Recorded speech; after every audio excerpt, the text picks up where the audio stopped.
Halo sob, selamat datang kembali di channel Tetu Alur Cerita.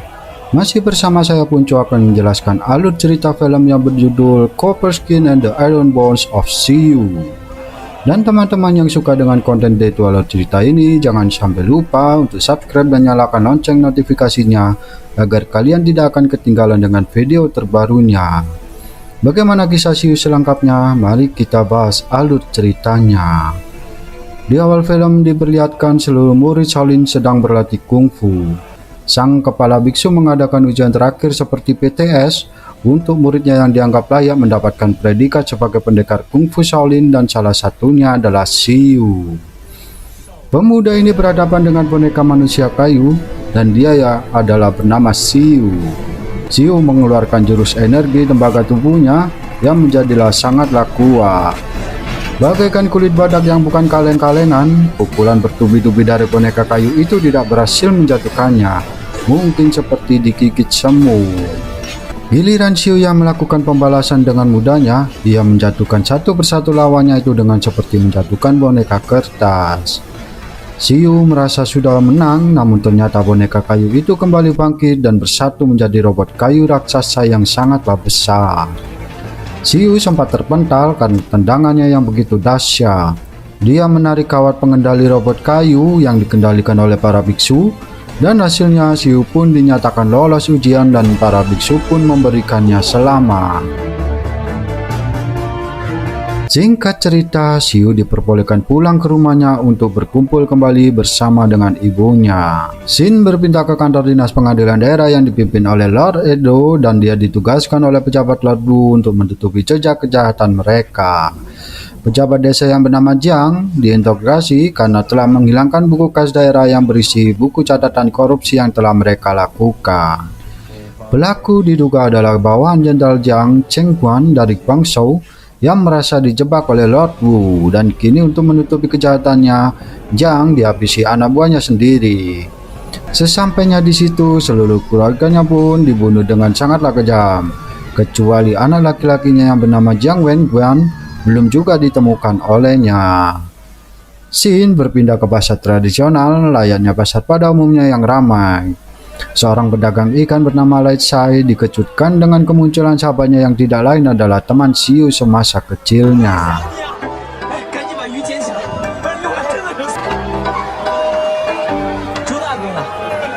Dan teman mereka yang lain adalah Xiao Feng, wanita tomboy yang rada gendut yang kini bersolek ingin tampil cantik karena menyukai Siyu. Xiao Feng bahkan dengan sengaja membuatkan ukiran kayu yang akan dia berikan untuk Siyu 4 tahun lamanya.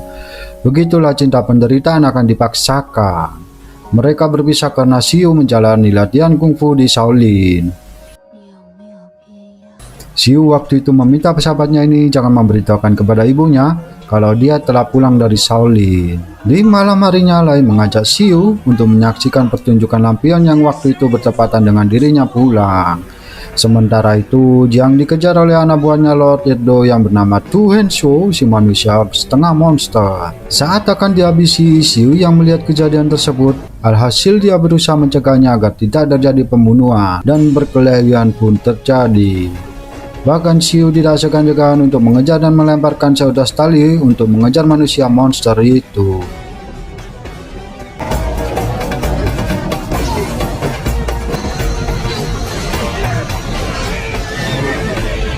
Ibu Siyu yang mendapat informasi kalau anaknya berkelahi tidak pakai lama, sang ibu pun kaget mendengar hal itu.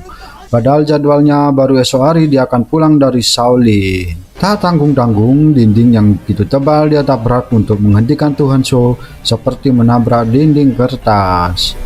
Saat pertarungan akan berlanjut, tiba-tiba si Embo alias emaknya Siyu datang dan langsung menjeber kupingnya. Malamnya di Guangzhou, orang-orang menentang pemerintahan korup berkumpul membicarakan mengenai buku uang kas yang beberapa hari lalu berhasil mereka curi. Mereka berniat menyerahkan buku kas itu ke Inspektur Lord Shen dari pengadilan Istana Kaisar Qing yang akan datang ke desa Shaoqing 10 hari lagi. Inspektur Lord Shen datang ke desa ini dalam rangka untuk mengecek pengeluaran pembangunan dana desa. Dengan bukti yang ada dan penggelapan dana itu, mereka berniat menggulingkan pemerintahan daerah Mutiande yang penuh dengan korupsi. Baru di pertengahan acara tiba-tiba mereka diserang dan pelakunya adalah Erdo yang berniat kembali mengambil buku kas itu dan menghilangkan semua bukti yang tersisa.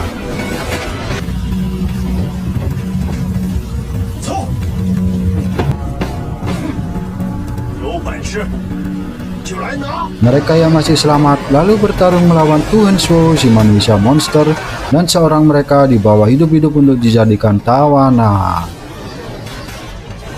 Yang diketahui bernama Shao alias bapaknya Shao Feng, dan hanya dia yang tahu lokasi dari buku kas itu disimpan. Di lain tempat, Xiu yang masih dihukum berusaha melarikan diri dan tak sengaja bertemu seorang wanita cantik bernama Xiao Shuoshen.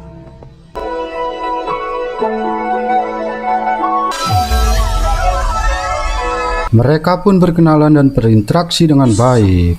Kemudian mereka berjalan-jalan menikmati indahnya lampu lampion di malam itu seperti pasangan yang lagi di bulan. Di lain tempat lagi, Lai Sai menemukan sapanya Shao Feng dan menanyakan keberadaan dari ayahnya, karena gangster lokal di ibu kota itu sedang mencari keberadaannya. Sebenarnya ayah Shao Feng sudah ditangkap Erdo saat pertemuan di malam itu di Guangzhou.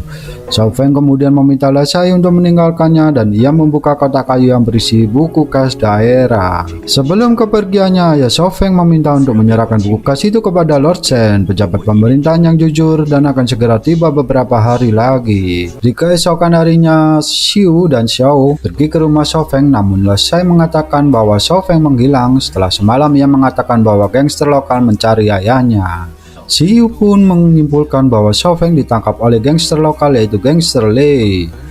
Setelah itu Xiu pergi menemui pemimpinnya yaitu Lei yang tengah mengadakan pertarungan untuk mencari calon mantu bagi putrinya. Dan tanpa basa-basi, Xiu pun langsung menuduh Lei yang menculik Shao Feng. Kemudian ia pun bertarung melawannya dan berakhir dengan kemenangan Xiu.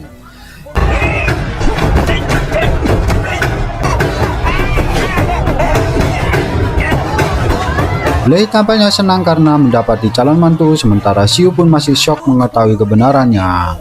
Pak Lei mengungkapkan bukan geng Lei pelakunya. Mereka pun kembali dan tiba-tiba Shao Feng muncul dari rumahnya dan mengaku ia telah mencari ayahnya di Guangzhou namun tak menemukannya. Di lain tempat, geng Lei mendatangi kediaman Xiu dan bertemu dengan ibunya. Dia lalu mengungkapkan bahwa pertarungan telah terjadi dan dimenangkan oleh Xiu dan kini mereka adalah besan. Namun ibu Xiu tidak menghiraukan alias mendengarkan omongan Lei dan kembali masuk ke rumahnya.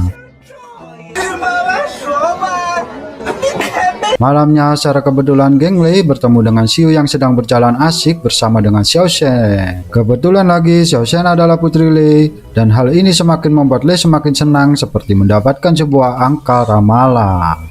Tetapi karena reputasi buruk geng Lei, Xiu pun agak kaget mengetahui Xiao Shen adalah putri Lei. Lalu dengan penasaran, Xiu menanyakan keberadaan dari ayahnya Shao Feng. Karena berbicara dengan calon menantunya, ia pun jujur dan mengatakan bahwa Shao telah ditangkap dan akan diadili di kediaman Erdo pejabat daerah. Tak disangka ternyata Shao Feng ditangkap oleh anak buah Erdo. Dengan ditawanya Shao Feng, mereka lalu mengancam Shao untuk memberitahukan lokasi dari buku kas itu. Jika tidak maka putrinya akan tewas dan sang bapak malah memilih mengorbankan dirinya dengan sengaja mengiris lehernya sendiri hingga tewas. Xiu datang ke sana dan melihat Shao telah tewas dan Shao Feng disandra oleh anak buah Erdo. Anak buah Erdo juga mengira Xiu mengetahui lokasi dari buku kas itu. Xiu yang marah kemudian melawan mereka sendirian.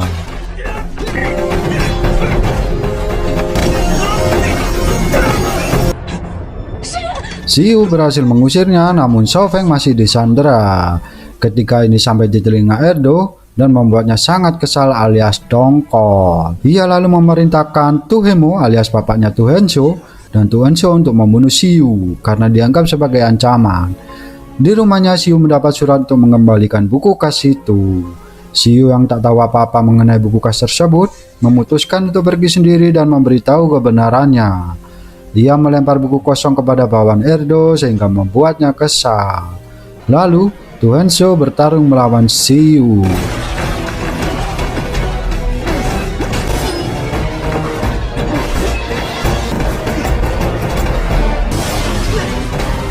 Xiu yang waktu itu bertarung dan dicurangi oleh Tu Hemo dengan melempar bubuk yang bukan bedak, ibunya sendiri yang datang langsung menyelamatkannya. Tuhan Shou mengabaikan perintah kemudian bergegas membawanya pergi untuk diobati. Tak lama dari itu, ada Pak Lei yang sedang menyamar dan melawan bawahan Erdo. Dan seketika itu membuat mereka mundur. Kegagalan mereka ini benar-benar membuat Erdo marah dan menyalahkan Tuhan Shou karena mengabaikan perintah dan menganggap Tuhanmu adalah beban, kemudian dengan sengaja meracuni Tuhanmu dan memerintahkan Tuhan Shou untuk sekali lagi membunuh Xiu. Sementara itu di rumah Xiu mereka sedang mendiskusikan di mana buku kas itu disimpan, dan tanpa sengaja Xiu menemukan buku kas itu disimpan di sebuah boneka kayu. Dan tiba-tiba Xiu mendapati surat tantangan dari Tuhan Shou. Xiu datang sendirian dan menghadapi Tuhan Shou dan Xiu pun keluar sebagai pemenangnya.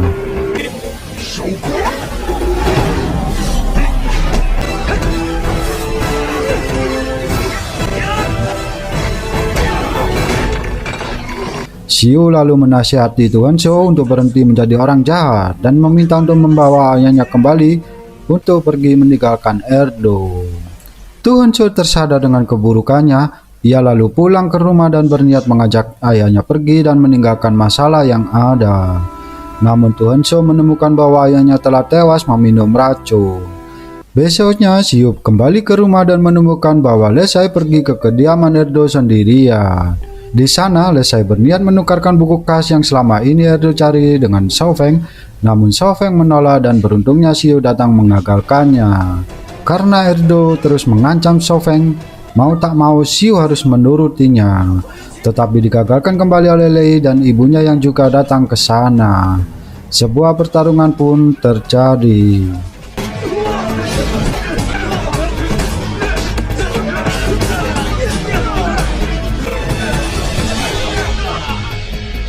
Dan Erdo langsung turun tangan dan ia berhasil membobol perisai kulit tembaga milik Xiu dan berniat membunuhnya. Namun digagalkan oleh Shao Feng yang mengorbankan dirinya. Lesai yang melihat merasa marah lalu mencoba melawan Erdo, tetapi ia juga tewas di tangannya. Ibu Xiu dan Lei juga berhasil dikalahkan dan ditangkap oleh mereka, dan mereka meminta Xiu untuk pergi membawa buku kas itu. Setelah mencoba melawan Erdo, tetapi Erdo bukanlah tandingannya karena ilmu kungfu yang dimiliki Erdo di atas Xiu. Tiba-tiba datanglah Tuhan Shou membalas dendam atas kematian ayahnya, tetapi ia juga bukan tandingan dari Erdo. Di waktu Tuhan Shou berkelahi dengan Erdo, Xiu pun kabur, namun sayang akhirnya Tuhan Shou pun ikutan tewas. Erdo lalu memerintahkan pasukannya untuk mencari Xiu, dimulai di kediaman geng Lai. Lalu mereka menyebarkan selebaran yang berisi bahwa Lei dan ibu Xiu akan dieksekusi karena dituduh mencoba melakukan pembunuhan kepada pejabat daerah. Xiu tak punya pilihan selain menyerahkan buku kas itu. 3 hari kemudian di kediaman Erdo, eksekusi pun akan dilaksanakan, namun para penduduk desa juga menentang pemerintahan yang sangat korup. Xiu datang membacakan isi buku kas tersebut dan beberapa anggota geng Lei juga datang ke sana untuk ikut melawan Erdo dan menyelamatkan bos mereka. Xiu sengaja memancing Erdo untuk pergi menjauh dan berniat menghadapinya sendirian melalui berbagai jebakan yang telah ia siapkan oleh Xiu. Namun Xiu bukanlah lawan yang seimbang bagi Erdo.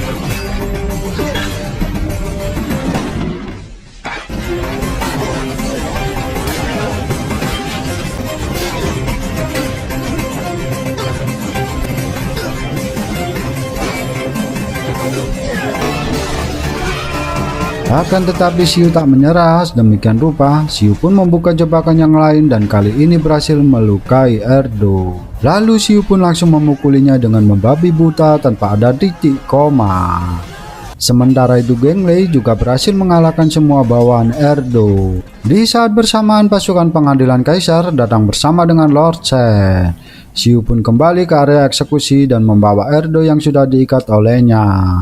Kemudian ia menyerahkan buku kas itu sebagai barang bukti yang telah Erdo lakukan. Lord Chen lalu membawa Erdo untuk diadili di istana dan film pun berakhir. Oke sob, itu lalu cerita dari film Copper Skin and the Iron Bones of Xiu. Jika ada kesalahan dalam video ini, saya meminta maaf sebesar-besarnya. Dan khusus untuk kalian yang belum subscribe, silahkan subscribe terlebih dahulu dan aktifkan tombol loncengnya agar kalian tidak ketinggalan alur cerita film selanjutnya.